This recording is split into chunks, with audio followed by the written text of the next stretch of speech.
ইসলামে গণতন্ত্র জায়েজ আছে কিনা কোরআন ও হাদিসের আলোকে জানাবেন। গণতন্ত্র হারাম। কেবল আল্লাহ তাআলার বিধানকেই একমাত্র হিদায়াত হিসেবে মানিয়ে নেওয়া, আল্লাহ তাআলার দেওয়া শরীয়তের বিপরীতে যাবতীয় নিয়মিত পন্থা পদ্ধতিকে প্রত্যাখ্যান করা।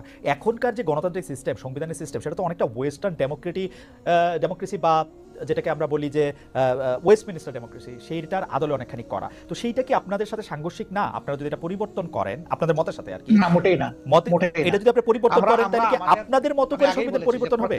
আমার প্রশ্ন হচ্ছে, নির্বাচন ও গণতন্ত্র কি এক না ভিন্ন? গণতন্ত্র দিয়ে কি আদৌ ইসলাম কায়েম সম্ভব? গণতন্ত্র যদি কুফুরি মতবাদ হয়, রাসূলুল্লাহ সাল্লাল্লাহু আলাইহি সাল্লামের যুগে কি চালু ছিল? আমি একটু উদাহরণ দেওয়ার জন্য বলি। আপনাদের সামনে যখন গণতন্ত্রের কথা বলা হয় তখন আপনারা মনে করেন কি গণতন্ত্র এস্টাবলিশড, প্রতিষ্ঠিত একটা বিষয়। গণতন্ত্র কি হারাম? আসসালামু আলাইকুম দর্শক, আজকের ভিডিওতে আমরা জানবো ইসলাম ধর্মে গণতন্ত্র কি হারাম নাকি গণতন্ত্র ইসলাম ধর্মে জায়েজ আছে। দর্শক, আজকের ভিডিওতে গণতন্ত্র সম্পর্কে আপনারা সবকিছু ক্লিয়ার হয়ে যাবেন ইনশাআল্লাহ। আজকের এই ভিডিওটি খুবই গুরুত্বপূর্ণ একটি ভিডিও হতে চলেছে, তাই ভিডিওটিকে স্কিপ করবেন না। দর্শক, আজকের এই বিষয়ে জনপ্রিয় প্রসিদ্ধ কয়েকজন আলেমের মুখ থেকে আলেমদের মতামত আমরা জানবো। এই আলেমদের মধ্য থেকে যেই আলেমদের মতামত সহিহ কুরআন হাদিস এবং দলিল ভিত্তিক মনে হবে সেটি আপনারা আপনাদের বিবেক দিয়ে গ্রহণ করবেন। তো দর্শক, চলুন বিস্তারিত আলেমদের মুখ থেকে শুনে আসি। গণতন্ত্র কি হারাম? গণতন্ত্র তার মূল হচ্ছে, গণতন্ত্রের মৌলিক কাজ হচ্ছে জনগণ ক্ষমতার উৎস। আসলে কি জনগণ ক্ষমতার উৎস? আল্লাহ হচ্ছেন জনগণ, আল্লাহ হচ্ছেন ক্ষমতার উৎস। কাজেই এর মৌলিক কাজটা হচ্ছে শিরক। দুই হচ্ছে গণতন্ত্রের মাধ্যমে মানুষের আইন মানতে বাধ্য, আর ইসলামী নীতিতে মানুষ কোরআন এবং হাদিসের আইন মানতে বাধ্য। গণতন্ত্রের নীতিতে মানুষ জনগণের কাছে দায়বদ্ধ, ইসলামী নীতিতে মানুষ আল্লাহ এবং আল্লাহ রাসূলের কাছে দায়বদ্ধ। কাজেই বিষয়টি আসলেই ভয়াবহ। গণতন্ত্র যদি কুফুরি মতবাদ হয়, রাসূলুল্লাহ সাল্লাল্লাহু আলাইহি সাল্লামের যুগে কি চালু ছিল? আপনাদের একটা জিনিস দৃষ্টি আকর্ষণ করি, যে যারা ইসলামী রাজনীতির সাথে সম্পৃক্ত তারা একটা কথা বলে যে উমর রাদিয়াল্লাহু আনহু হলেন গণতন্ত্রের মূর্ত প্রতীক। তো এই ভাই নিয়ে গেছে রাসূল সাল্লাল্লাহু আলাইহি ওয়াসাল্লাম পর্যন্ত। তার যুগে কি চালু ছিল? রাসূলুল্লাহ সাল্লাল্লাহু আলাইহি ওয়াসাল্লাম গণতন্ত্রের মাধ্যমে ইসলামী রাষ্ট্র পরিচালনা করেছিলেন, এটা ডাহা মিথ্যা কথা। কারণ গণতন্ত্রের জন্মই হয়েছে আজ থেকে মাত্র 150 বছর আগে। কত বছর আগে? 150 বছর আগে। তো এটা উমরের যুগেই বা কোথায় থেকে চালু হলো, আর রাসূলের যুগে কিভাবে চালু হলো? মুহাম্মদ রাসূলুল্লাহ সাল্লাল্লাহু আলাইহি ওয়াসাল্লাম তিনি মদিনায় রাষ্ট্র প্রতিষ্ঠা করলেন।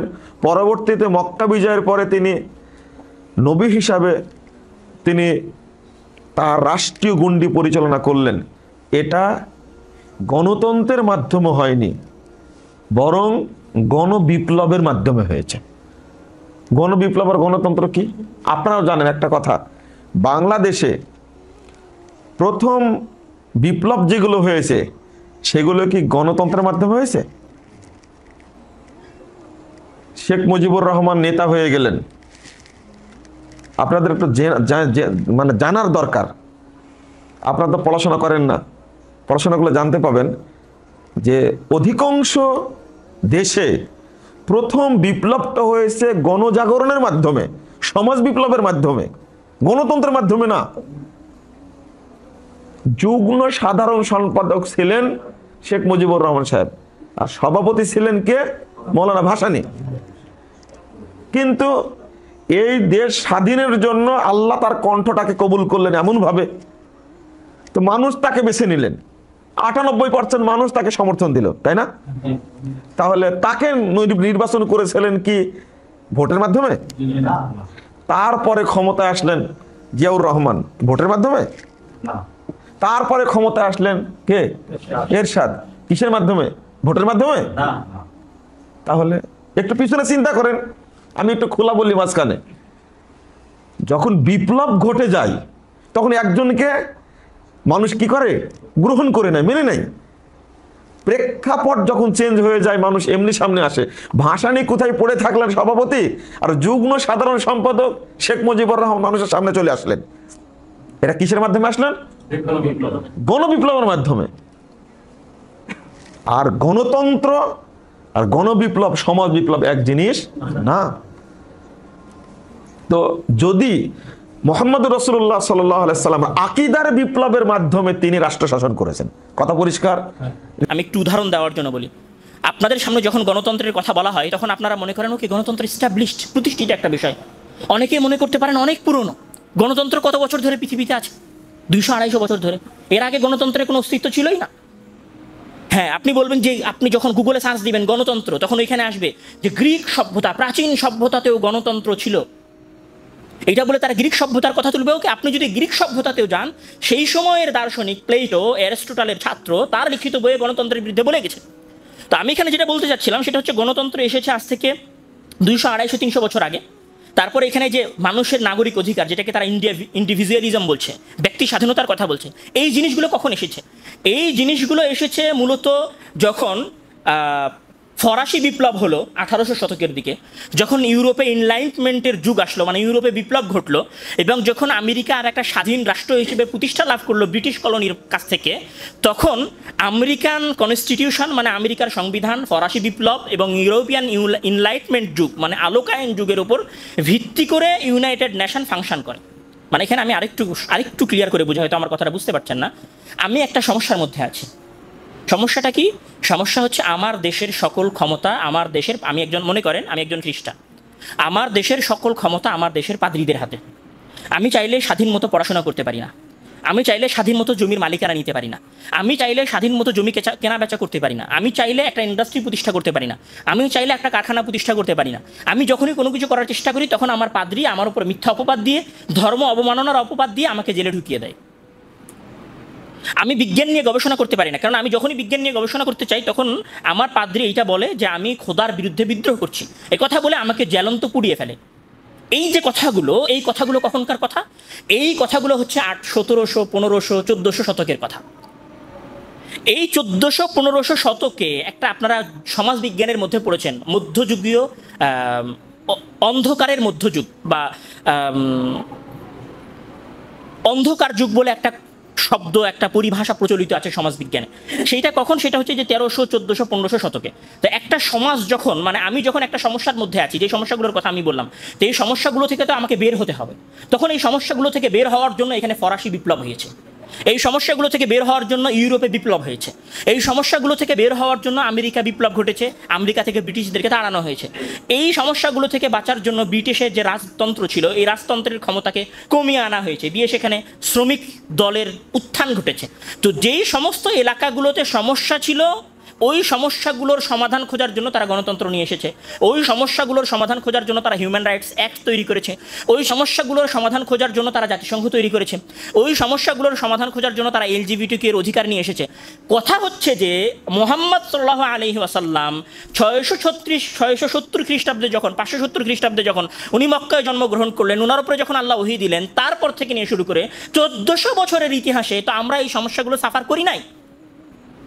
কেননা যখন ইউরোপ অন্ধকারে নিমজ্জিত ছিল, তখন আমাদের স্পেন, আমাদের কর্ডোভা,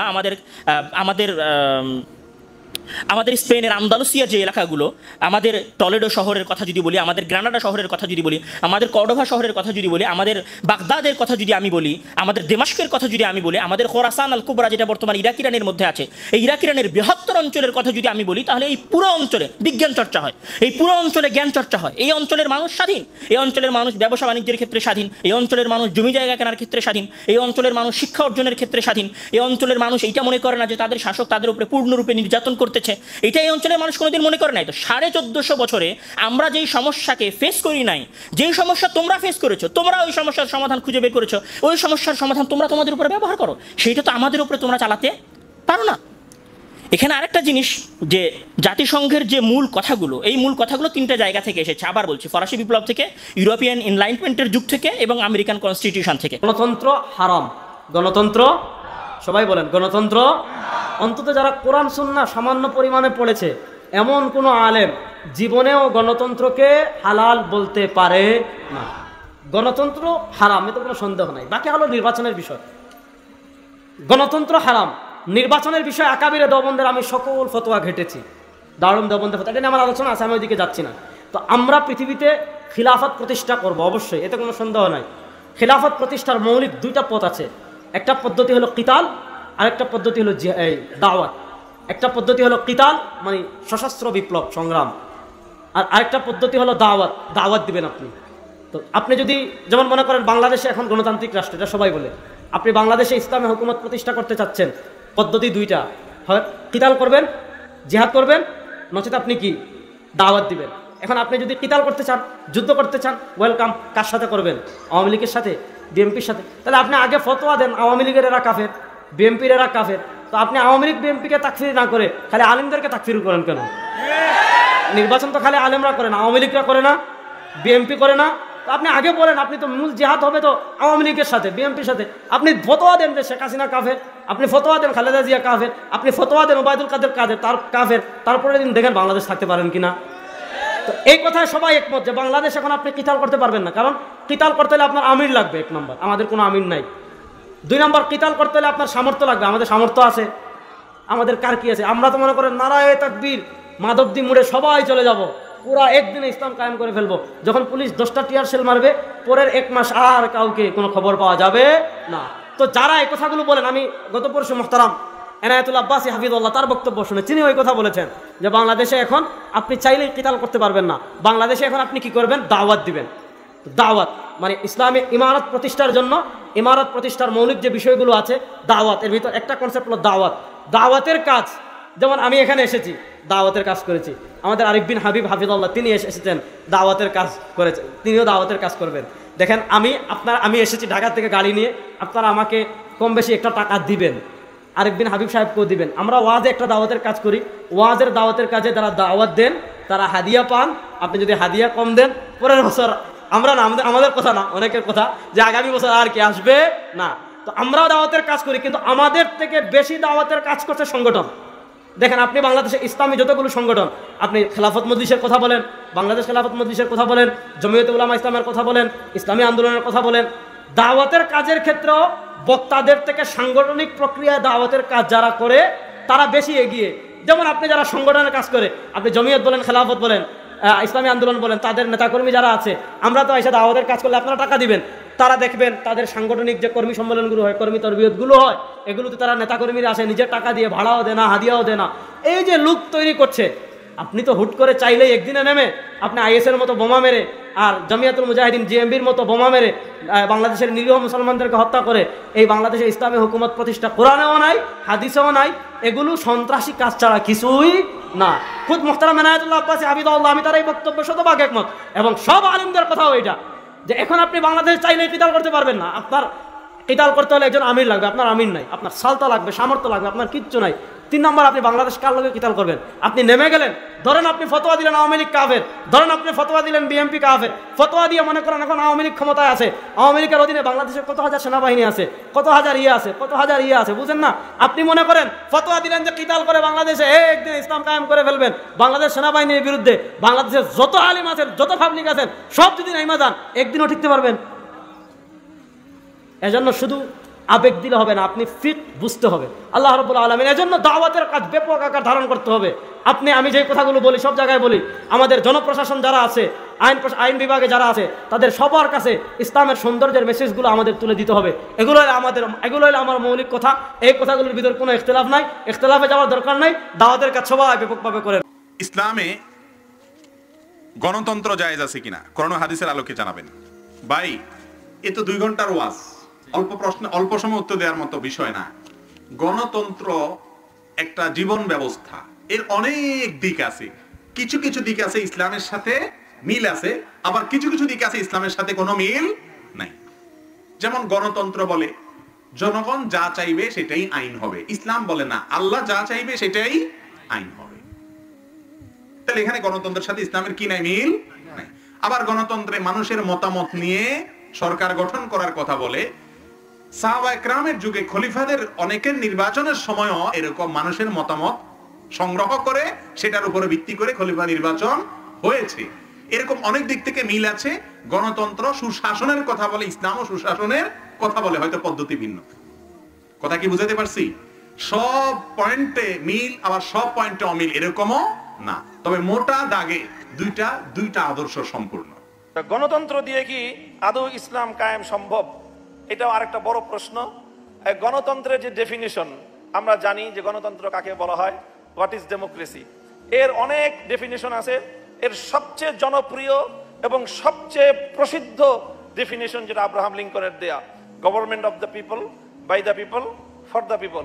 তিনটা পার্ট আছে এই ডেফিনিশনের। এই তিনটা পার্টের মধ্যে একটা পার্ট গণতন্ত্র এবং ইসলাম সেম। ইসলাম যা বলে গণতন্ত্র তাই বলে, অর্থাৎ 100-র মধ্যে 33% মিল হয়ে গেল।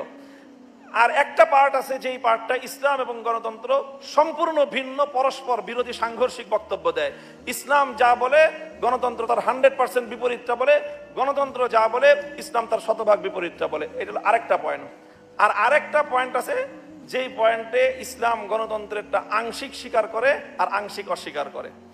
এবার আসেন তিনটা পয়েন্টের কি ছিল। Government of the people, government of the people, জনগণের সরকার, অর্থাৎ যেটাকে আমরা এখন পাওয়ার অফ সভরেনিটি বলি, যে জনগণের সার্বভৌম ক্ষমতা। সার্বভৌম ক্ষমতা মানে হলো জনগণ যেটা ইচ্ছা করবে সেটাই আইনের ক্ষেত্রে চূড়ান্ত বলে বিবেচিত হবে। ইসলাম এটাকে সম্পূর্ণভাবে ডিনাই করে। ইসলাম বলে গভর্নমেন্ট অফ দ্য আল্লাহ, জমিনে যিনি শাসক হবে তিনি জনগণের সরকার নয়, বরং তিনি আল্লাহর প্রতিনিধি। অর্থাৎ জনগণের ইচ্ছা আইন তৈরি করবার ক্ষেত্রে ভূমিকা রাখবে না, বরং আইনের মূল বুনিয়াদগুলো আল্লাহর পক্ষ থেকে নির্ধারিত।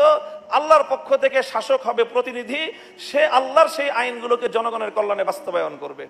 কাজে এই জায়গাটায় আমরা বলি যে ইসলামের কালিমা হলো লা ইলাহা ইল্লাল্লাহ, গণতন্ত্রের কালিমা হলো লা ইলাহা ইল্লাল পপুলেশন। অর্থাৎ সম্পূর্ণই হলো বিপরীতমুখী। যে তারা বলে সার্বভৌম ক্ষমতা মানুষের, ইসলাম বলে সার্বভৌম ক্ষমতা আল্লাহর। এখানে ঈমান এবং কুফরির পার্থক্য। এই জায়গায় ঈমানের বিশ্বাসটা হলো তাওহীদ এবং একত্ববাদের বিশ্বাস, গণতন্ত্রের বিশ্বাস হলো সম্পূর্ণরূপে কুফরি বিশ্বাস। বিশ্বাসের জায়গায় গণতন্ত্র একটা কুফরি মতবাদ, বিশ্বাসের জায়গা থেকে। এবার আসেন for the people, government for the people. এটা ইসলামও বলে গভর্নমেন্ট ফর দ্য পিপল, গণতন্ত্র বলে গভর্নমেন্ট ফর দ্য পিপল।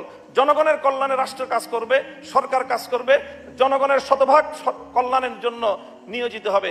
এক্ষেত্রে গণতন্ত্র যা বলে ইসলামও তাই বলে। আর মাঝখানে আরেকটা থাকলো বাই দ্য পিপল। গণতন্ত্র বলে যে সরকার নির্বাচিত হবে বাই দ্য পিপল, সকল মানুষ, জনগণ ভোট দিবে, তাদের ভোটাধিকার প্রয়োগ করে তারা একজনকে শাসক নিয়োগ করবে। ইসলাম এরকম একেবারে বলগাহীন ভোটাধিকার প্রয়োগে ইসলাম বিশ্বাসী না।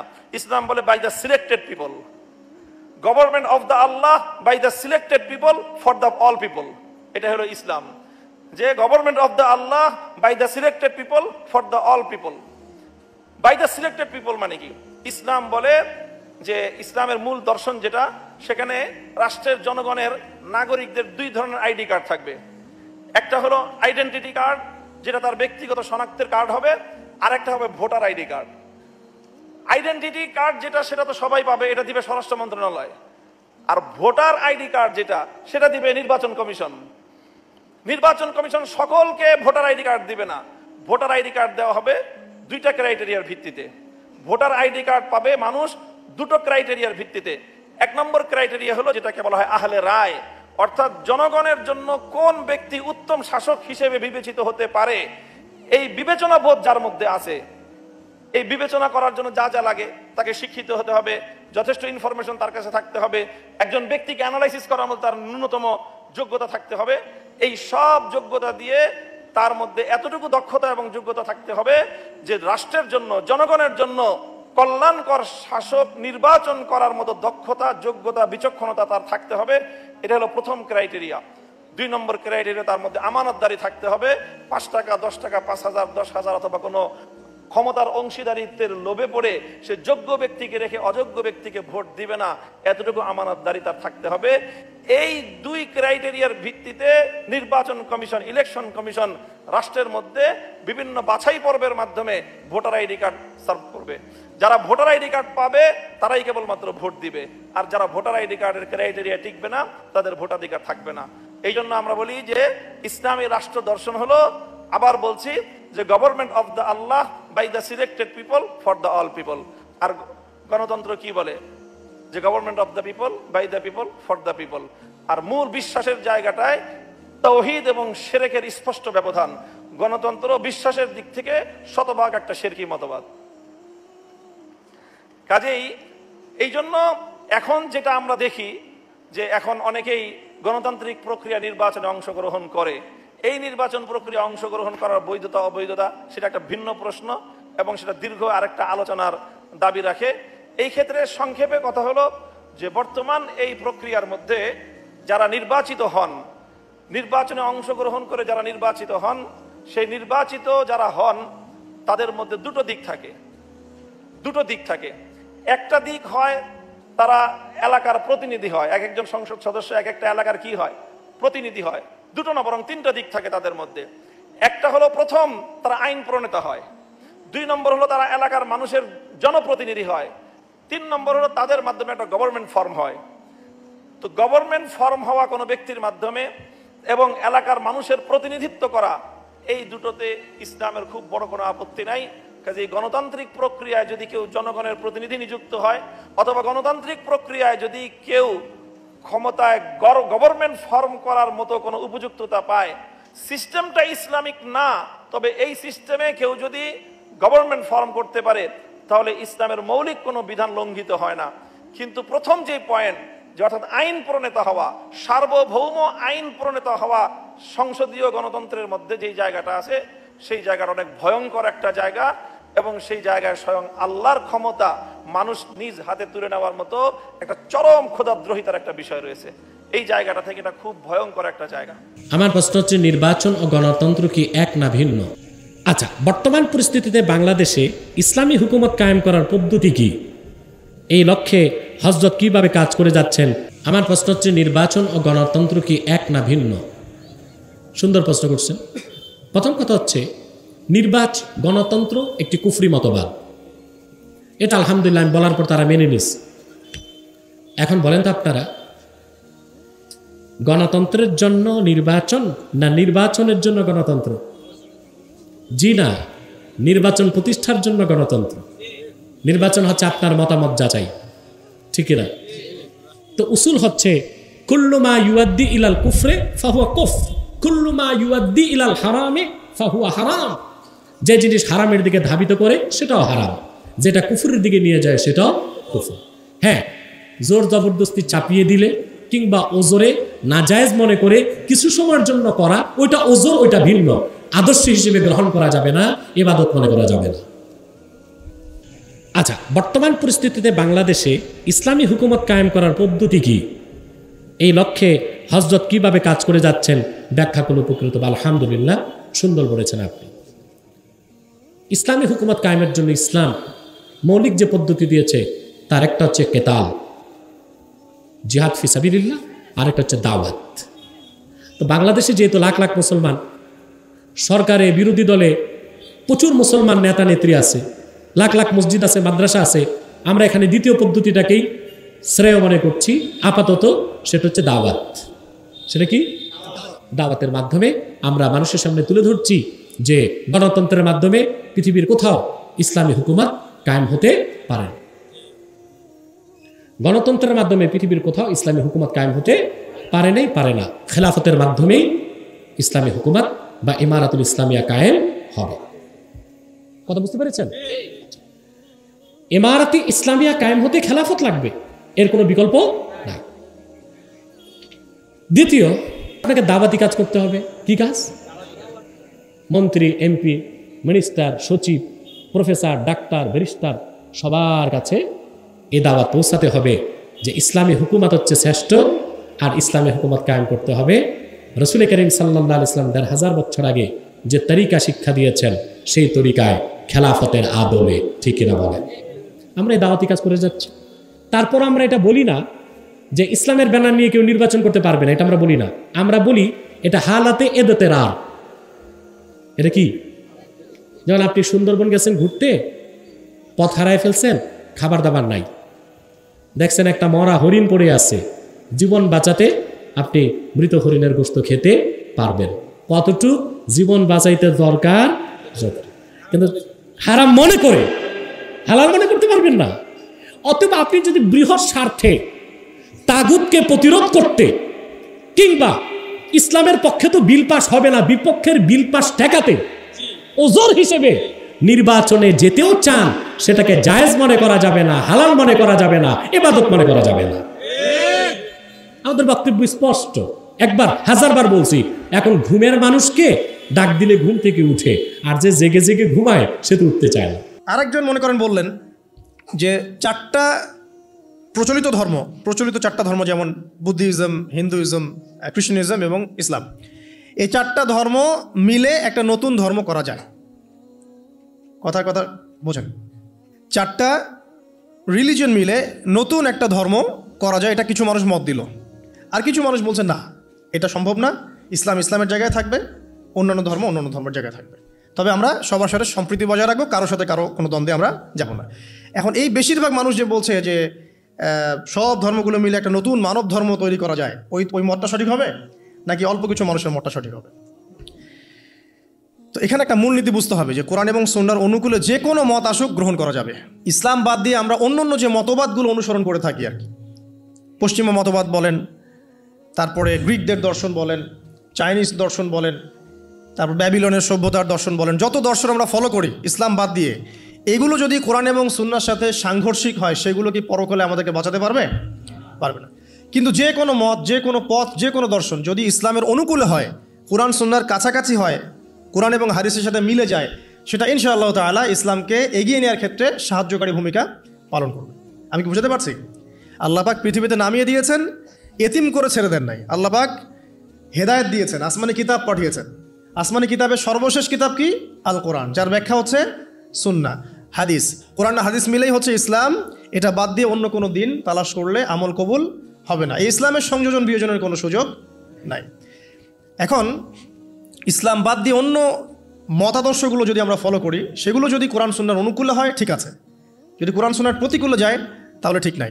যদি আপনারা বলেন, এখন সারা বিশ্বই কথা বলে যে বেশিরভাগ মানুষ যা বলবে সেটাই হক, বেশিরভাগ মানুষ যেটা বলবে সেটা সঠিক, ডেমোক্রেসি, বেশিরভাগ মানুষ যা বলবে সেটাই সঠিক। এখন এই মসজিদে মনে করেন যে 1000 মানুষ বসে আছেন, কথার কথা, এখন একটা ভোটাভুটি করলাম।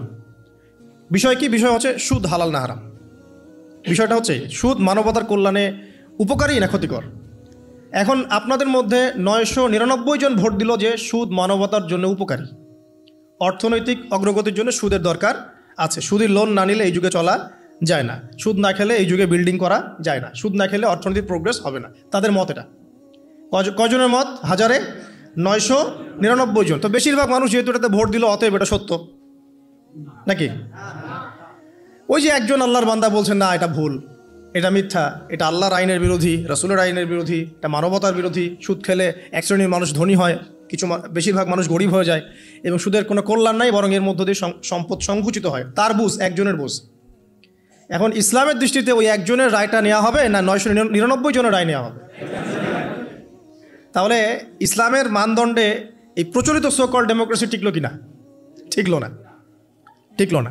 এখানে বুঝতে হবে যে কখন টিকবে, যখন বেশিরভাগ মানুষের রায়টা কোরআন সুন্নাহর অনুকূলে হয়েছে। এখানে 800 জন বলেছেন সুদ হারাম, 200 জন বলেছে সুদ হালাল, 800 জন সঠিক বলেছে, 200 জন ভুল বলেছে। সঠিক বেঠিকের মানদণ্ড কি? কোরআন এবং হাদিস। এখন আমরা এটাকে নিতে পারবো, এই ডেমোক্রেসিতে কোনো সমস্যা নেই। আমি মনে বুঝাতে পারছি না? আরেকজন মনে করেন বললেন যে চারটা প্রচলিত চারটা ধর্ম, যেমন বুদ্ধিজম, হিন্দুইজম, খ্রিস্টানিজম এবং ইসলাম, এই চারটা ধর্ম মিলে একটা নতুন ধর্ম করা যায়। কথার কথা বোঝেন, চারটা রিলিজিয়ন মিলে নতুন একটা ধর্ম করা যায়, এটা কিছু মানুষ মত দিল। আর কিছু মানুষ বলছেন না, এটা সম্ভব না, ইসলাম ইসলামের জায়গায় থাকবে, অন্যান্য ধর্ম অন্যান্য ধর্মের জায়গায় থাকবে। তবে আমরা সবার সাথে সম্প্রীতি বজায় রাখবো, কারোর সাথে কারো কোনো দ্বন্দ্বে আমরা যাব না। এখন এই বেশিরভাগ মানুষ যে বলছে যে সব ধর্মগুলো মিলে একটা নতুন মানব ধর্ম তৈরি করা যায়, ওই মতটা সঠিক হবে নাকি অল্প কিছু মানুষের মতটা সঠিক হবে? তো এখানে একটা মূলনীতি বুঝতে হবে যে কোরআন এবং সুন্নাহর অনুকূলে যে কোনো মত আসুক গ্রহণ করা যাবে, কোনো সমস্যা নেই। বিজ্ঞান হোক, দর্শন হোক, আপনার যে কোনো ইজম হোক, যে কোনো মতবাদ হোক, কোনো সমস্যা নেই। কিন্তু কোরআন এবং সুন্নাহর মূলনীতির বাইরে চলে গেলে কি সমস্যা। এখন হয়তো প্রেশারাইজড করে যদি কেউ চাপিয়ে দেয় সেটা আলাদা বিষয়, আপনি মানতে বাধ্য হয়েছেন সেটা আলাদা বিষয়, কিন্তু মন থেকে যদি স্বীকার করে নেন যে না ইসলামের বাইরেও অন্যান্য বিষয়গুলো মেনে নেওয়া যায় তাহলে সমস্যা। আল্লাহ পাক আমাদেরকে বোঝার তৌফিক দান করুন। শাসন পদ্ধতি আর গণ মানে হলো জনগণ। তন্ত্র দুই রকম, ক্রাসি দুই রকম, ডেমোক্রাসি, অটোক্রাসি, আর কোনো ক্রাসি নেই। ব্যক্তির মতে চলবে অথবা জনগণের মতে চলবে। ব্যক্তির মতের ভিতরে রয়েছে আমার ছেলে মরে গেলে রাজতন্ত্র, স্বৈরতন্ত্র, এগুলো সব ব্যক্তি। এখন আপনারা বলেন আমরা কোনটা বলবো, স্বৈরতন্ত্রে যাব না গণতন্ত্রে যাব? স্বভাবতই ইসলাম যে ব্যবস্থা দিয়েছে সেটা গণতন্ত্রের সবচেয়ে কাছে। স্বৈরতন্ত্র ইসলাম দেয়নি। আমার ছেলে যোগ্যতা থাক না থাক রাজা হবে, আমি জোর করে তাকে জনগণের পরামর্শ ছাড়া চাপিয়ে দেব, আমি জনগণের পর ইচ্ছা মতো সবকিছু করব, এই রকম ব্যবস্থা ইসলাম দিইনি। জনগণের পরামর্শের কথা ইসলাম বলেছে, কোরআন বলেছে, তবে ইসলামে পরামর্শটা ইসলামী সিস্টেমে হয়। আর যখন এটা কাফের মুশরিকের কাছে যায় কাফেরের সিস্টেমে হয়, ফাসেকের কাছে ফাসেকের সিস্টেমে হয়। এই জন্য আমরা গণতন্ত্র ইসলাম বিরোধী, তার মানে কি স্বৈরতন্ত্র ইসলামপন্থী কিনা? 2 নম্বর কথা, তন্ত্র তো আমরা আনি না, তবে আপনাদের একটা কথা বলি, গণতন্ত্র ইসলাম যে সিস্টেম দিয়েছে, ন্যায় বিচার, সঠিক বিচার, পরামর্শ ব্যবস্থা, আমানত আদায় করা, দুর্নীতি মুক্ত হওয়া, আনতু আব্দুল আমানাত ইলা আহলিয়া, কোনো দুর্নীতি থাকবে না, দুর্নীতিবাজের সঠিক বিচার হতে হবে, এটা একমাত্র গণতন্ত্রেই সম্ভব। স্বৈরতান্ত্রিক ব্যবস্থায় আপনারা, আমি, আপনি বর্তমানে বাংলাদেশে সরকারের উপর যত রাগ করেন, তারপরও যেটুক দিনের কথা বলতে পারেন, অনেক ভালো মুসলমানের দেশে মুসলমানরা এইটুকু দিনের দাওয়াত দিতে পারেন না। কাজেই গণতন্ত্র ইসলামী দাওয়াতের জন্য অধিকতর সহযোগী। এটা ইসলাম না, ইসলামের একটা ব্যবস্থা আছে, তবে এটা ইসলাম বিরোধী বলে ঝগড়া করার চেয়ে এর সুযোগে ইসলামের দাওয়াত দেওয়াটা আমাদের বেশি কাজে লাগে। ভোট দেওয়া জায়েজ কিনা? অবশ্যই জায়েজ। ভোট আপনি যদি মনে করেন যে এখানে 2টো ক্যান্ডিডেট দাঁড়িয়েছে, এই লোকটা গেলে ক্ষতি কম হবে বা লাভ বেশি হবে, তাকে ভোট দিতে পারেন। আর আপনি যদি মনে করেন না দুজনই খারাপ হবে, আপনি না দিতে পারেন। এটা একটা ব্যক্তির নিজস্ব চিন্তা, তবে তিনি ভোট দেবেন আমানত আদায়ের উদ্দেশ্যে, আল্লাহর দ্বীনের উপকারের জন্য, নিজের সিদ্ধান্তে যাকে অপেক্ষাকৃত ভালো মনে করবেন। দুনিয়ার স্বার্থে, টাকার লোভে বা অন্য কোনো কারণে দিলে তিনি ওই পাপের অংশ নেবেন, আর যদি কেউ না দেন অসুবিধা নেই। কাজেই আমাদের দিনদার মুসলমান যুবকদের এই যে অস্থিরতা, এটা অমূলক। গণতন্ত্র মুসলমানরা আনেনি, আলেমরাও আনেননি, এটা সমাজে আসছে। যেভাবেই হোক, দিন যত বাড়বে গণতন্ত্র ততক্ষণ ইসলামাইজড হয়ে যাবে। দিন যত বাড়বে রেডিও ইসলামাইজড হবে, টেলিভিশন ইসলামাইজড হবে, ব্যাংক ইসলামাইজড হবে, সমাজ ইসলামাইজড হবে, গণতন্ত্র ইসলামাইজড হবে। আর দিন বাড়াতে না পারলে শুধু ইসলাম ভালো কি ইসলাম পছন্দ করে না করে বলে ঘরে দিয়ে ঘুমাইতে হবে। দিন কিন্তু 10 থেকে 9, 9 থেকে 8, 8 থেকে 7% নামতে আসছে। এটা প্রথম কথা। ওই সকল গোষ্ঠী আমাদের জন্য সংবিধান রচনা করেছে, তাতে লেখা আছে প্রজাতন্ত্রের সার্বভৌমত্বের মালিক জনগণ ও জনগণের ক্ষমতার উৎস। এমন অবস্থায় আমাদের করণীয় কি? আমাদের করণীয় সবার গলায় দড়ি নিয়ে মরে যাওয়া। আপনি যা বলেছেন সব ভুয়া কথা। এদেশের 90% মুসলমান কে বলেছে আপনাকে? যে দেশের 90% লোক নামাজ পড়ে না, যে দেশের 95% লোক শিরকে লিপ্ত, সে দেশের এর চেয়ে ভালো কি হতে পারে? আমাকে একজন বলছে আপনার আবেগের নাম ইসলাম না। এই সমাজে আপনার কাজ হলো আজকে থেকে প্রতিদিন অন্তত 10টা মানুষকে মসজিদে নেওয়া, নামাজি বানানো, প্রতিদিন কিছু মানুষকে কোরআন পড়ানো। এইভাবে যদি না করে চিল্লান আর মারামারি করেন, কিছু মানুষ মরবে, দিনের কিছুই হবে না। বিষয়টা হলো ভাইরা, আমাদের সমাজের একদিন মিনাতে হজের সময় একজন বলছে, ভালো আলেম, যে সমাজ থেকে কোরআন উঠে গেল, কোরআনের সমাজ আর হলো না। আমি বললাম কোরআনের সমাজ হবে কি? যে দেশের মানুষ 90% কোরআন পড়তে পারে না, ঠিক না ভাই? ঠিক। যে দেশের 99.999999999 কোরআনের অর্থ বোঝে না, ঠিক না ভাই? ঠিক। সেই দেশে কোরআনের সমাজ আসবে, এই কথা যে বলে তার কি পাবনায় জায়গা হবে না আপনাদের 5 মাইলে জায়গা হবে? পাবনা। এখন উনি বলছেন তাহলে তার কোনোদিনই হবে না। তার মানে আপনি শর্টকাট চান, কিভাবে হবে? মানুষদেরকে কোরআন পড়াবেন না, কোরআন বোঝাবেন না, কোরআনের জন্য কান্না শিখাবেন না, কোরআনের জন্য তার হৃদয় তড়বড় করবে না, কোরআনের হুকুমে ফজরের নামাজ জামাতে পড়বে না, কোরআনের হুকুমে তার স্ত্রীকে পর্দা করাবে না, কোরআনের হুকুমে হালাল উপার্জন শিখবে না, কোরআনের হুকুমে দুর্নীতি বন্ধ করবে না। যে সমাজের 99 জন লোক হারামে লিপ্ত, কোরআন বিরোধিতায় লিপ্ত, আপনি কোরআনের সমাজ করবেন শুধু ঢালাও গল্প দিয়ে আর মানুষের কাছে ভোট নিয়ে? কে বলেছে আপনাকে? না, এটা পথ না। একটু কষ্ট করতে হবে, দিনের দাওয়াতে বেরোতে হবে। কেবল আল্লাহ তাআলার বিধানকেই একমাত্র হিদায়াত হিসেবে মানিয়ে নেওয়া, আল্লাহ তাআলার দেওয়া শরীয়তের বিপরীতে যাবতীয় নিয়মিত পন্থা পদ্ধতিকে প্রত্যাখ্যান করা। এখনকার যে গণতান্ত্রিক সিস্টেম, সংবিধানের সিস্টেম, সেটা তো অনেকটা ওয়েস্টার্ন ডেমোক্রেসি বা যেটাকে আমরা বলি যে ওয়েস্টমিনিস্টার ডেমোক্রেসি, সেইটার আদলে অনেকখানি করা। তো সেইটা কি আপনাদের সাথে সাংঘর্ষিক না? আপনারা যদি এটা পরিবর্তন করেন আপনাদের মতের সাথে আর কি? না, মোটেই না। এটা যদি আপনি পরিবর্তন করেন তাহলে কি আপনাদের মতো করে সংবিধান পরিবর্তন হবে না কি? না, আমি আগেই বলেছি যে প্রত্যেকটা দলের এক একটা আদর্শ থাকবে, এটা খুবই স্বাভাবিক। একটা পলিটিক্যাল আইডিওলজি তার থাকবে, সবার আছে। সংবিধানটা কেমন হবে? যে যারটা ভেন্টিলেট করবে। Democracy itself not a ism, এটা একটা প্রসেস। আপনি ইজমে যাবেন, মানুষের কাছে আপনার প্রোডাক্ট আপনি ফ্লোট করবেন, আপনার বক্তব্য আপনি তুলে ধরবেন, আপনার আদর্শ আপনি তুলে ধরবেন। বেশিরভাগ জনগণ যখন আপনার আদর্শকে সাপোর্ট করবে, তখন স্বাভাবিক কারণেই বুঝতে হবে যে এই দেশের মানুষ এটাই চাচ্ছে, যে আদর্শটাই চান। ওকে, আমার আদর্শ যতদিন পর্যন্ত বেশিরভাগ মানুষ সাপোর্ট করবে না, আমাকে ধৈর্য ধরেই সেই পথে থাকতে হবে। ইসলামের ডেমোক্রেসির জায়গাটা কেমন? মানে ইসলাম কি, আপনি মদিনার কথা বলছিলেন, আমাদের রসুল সাল্লাল্লাহু আলাইহি ওয়াসাল্লাম বা তার পরে যেসব খলিফা অন্তত 4 জন 5 জন যেভাবে নির্বাচিত হয়েছিলেন বা যেভাবে ইয়েতে বসছিলেন, সেটি কি গণতান্ত্রিক উপায়ে নির্বাচিত হয়েছিলেন তারা? অবশ্যই, অবশ্যই। তারা তখন যারা মানে সমাজে মতামত দেওয়ার মতো সেই পর্যায়ের লোক ছিলেন, তাদের সকলকে নিয়ে তারা বসেছেন মসজিদে নববীতে অথবা অন্য কোনো জায়গায় বসে, তাদের অধিকাংশের মতের ভিত্তিতেই অ্যাপয়েন্টমেন্ট দেওয়া হয়েছে। আপনি তাই মনে করছেন? তাই মনে করছেন, এটাই ফ্যাক্ট, এটাই হিস্ট্রি। তারপরে যখন আব্বাসীয় উমাইয়া বা ওসমানিয়ারা, বিউটিটা দেখেন আমাদের দেশে। জি না, সেটা তো আমি খেলাফতে নিচ্ছি না, আমি খেলাফতের যুগটা বলতেছি। এরপরে ধরেন যখন হলো, এই খলিফা যখন কেউ হয়ে গেলেন, তিনি কিন্তু অল ইন অল হইতে পারলেন না। এই ধরনের বহু ঘটনা আছে। আমি এখন কথা লম্বা হবে, সেই উদাহরণ আমি দিচ্ছি না। বহু ঘটনা, মানুষ সেখানে হাইলি ডেমোক্রেটিক রাইট এক্সারসাইজ করেছে, আলহামদুলিল্লাহ। আচ্ছা, এটা যদি আমি বাংলাদেশের ক্ষেত্রে এইটাকে একটু বলি, যে আপনাদের গঠনতন্ত্রে ইসলাম প্রচার, ইসলামের দাওয়াত, ব্যক্তি জীবনে ইসলাম চর্চার বিষয়টা নিয়ে বারবার বলা হয়েছে। এক্ষেত্রে বাংলাদেশের অমুসলিম নাগরিকদের জন্য বা যারা ইসলাম বিশ্বাস করবে না তাদের জন্য জামাতে ইসলামী রাজনীতি করার সুযোগটা আপনি কেমন দেখেন? আদৌ কোনো সুযোগ আছে কিনা? আমি পড়ছিলাম গঠনতন্ত্র, সেখানে আমি দেখতে পাচ্ছিলাম যে তারা সকল কিছু মেনে নিলে বড়জোর সহযোগী সদস্য হতে পারবেন। এটা বাংলাদেশের সংবিধানের সাথে সাংঘর্ষিক হবে না? বাংলাদেশের সংবিধান বলছে সবার জন্য অধিকার সমান হবে, কিন্তু আপনারা বলছেন যে মানে তারা আসলে একটা নির্দিষ্ট পর্যায় পর্যন্ত শুধু যেতে পারবে। এইটাকে আপনি একটু সাংঘর্ষিক মনে করেন? এটা আপনার একটা ভাইটাল কোয়েশ্চেন, অবশ্যই গুরুত্বপূর্ণ প্রশ্ন।